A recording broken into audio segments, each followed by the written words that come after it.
Hello Libra, Sun, Moon Rising, and Venus Signs. Kamusta kayo? Sana po nasa mabuti kayo ang kalagayan. Welcome back po sa Star Tarot. Kung bago kayo rito, welcome din po kayo. Please subscribe, like, share my videos, and leave me a comment kung nakaresonate kayo. Thank you. So, first card, first message ni Libra, we have you the Muse. Ayan, Libra. So, ngayon, siguro there is an opportunity for you ngayon para mailabas mo, ma-share mo yung ano mo, yung mga talents mo, skills mo, gifts mo, yung ganon. Yung mga uh, capabilities mo, yun ba? Maaring yan ay mailalabas mo sa ngayon. You will be able to share that with other people. Yung galing mo, yung inner beauty mo, diba? You will be showcasing that sa ngayon. Follow through. And so, siguro meron kayong mga bagay na ginawa in the past, no? Maybe you left it hanging for whatever reason, at ngayon you will be continuing that, no? So siguro ngayon, kumbaga babalikan mo to, no, mga unfinished business mo, babalikan mo to sa ngayon, no? At ay pagpapatuloy mo hanggang sa matapos mo na to. Fearless expression, ayan. So this could be paalala sa iyo, you know, na i-express mo yung sarili mo, i-express mo kung ano yung saloobin mo, ano yung laman ng isip mo, you know, learn to express them.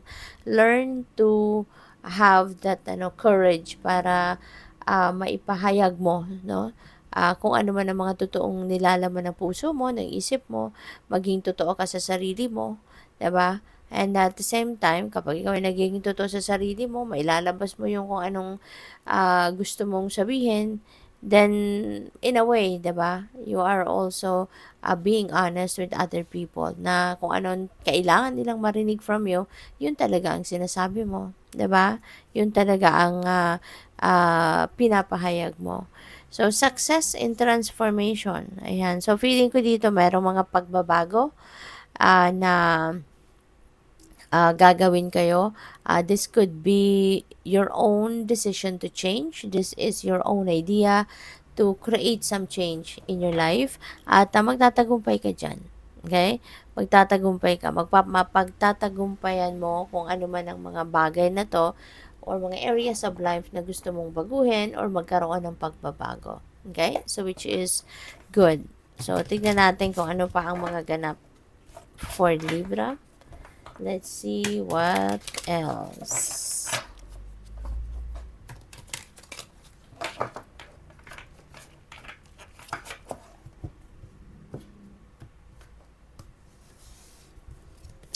So we have the Three of Pentacles. Three of Pentacles is a very beautiful energy, lalo-lalo na sa trabaho, no? Trabaho or business. Kasi, di ba, this is about teamwork. This is about collaboration, partnerships. So, di ba, mas maganda na kung meron kayong nakakatulong, no, sa kung ano man ang ginagawa ninyo, ano man ang inyong gagawin, mas mabilis matapos, mas mabilis ninyo ma-accomplish when you are working with someone. Kasi 'di ba, may kasabihan nga na two heads are better than one. So, mas maraming tao, mas maraming input, mas maraming ideas, 'di ba? So, mas maraming kamay at paa ang pwedeng magtrabaho pagtulong-tulungan kung ano man ang gagawin. So, mas mabilis mag-asenso, mas mabilis mag-progress, mas mabilis ma-accomplish, 'di ba? So, sa ngayon, ganun ang ganap, no, ng karamihan sa inyo, Libra. You are going to work with someone. You are going to work with other people. So, we also have the Five of Swords. Ayan. So, siguro naguguluhan pa rin ang iba sa inyo, no? Uh, this could be related to this kasi baka naguguluhan ng iba sa inyo na nagkakaroon ng confusion dito siguro. Kasi pwedeng maraming gustong makipagtulungan sa iyo.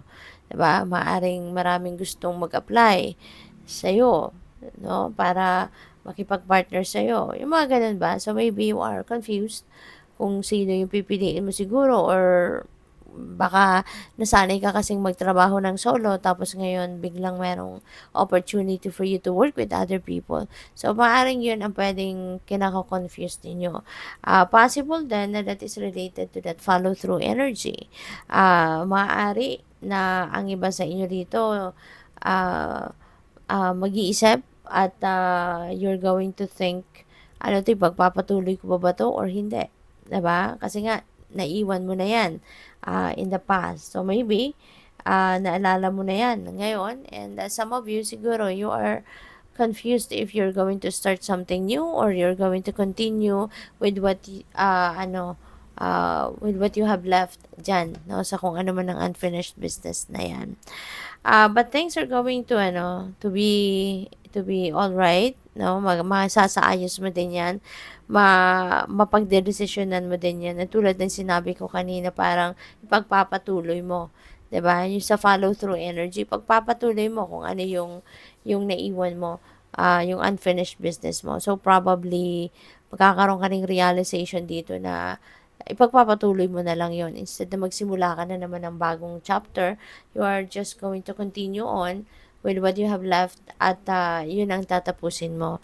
Kasi we have emperor, no? This is about organization. So, feeling ko, magiging din, malilinawan din ang isip mo rito sa Five of Swords.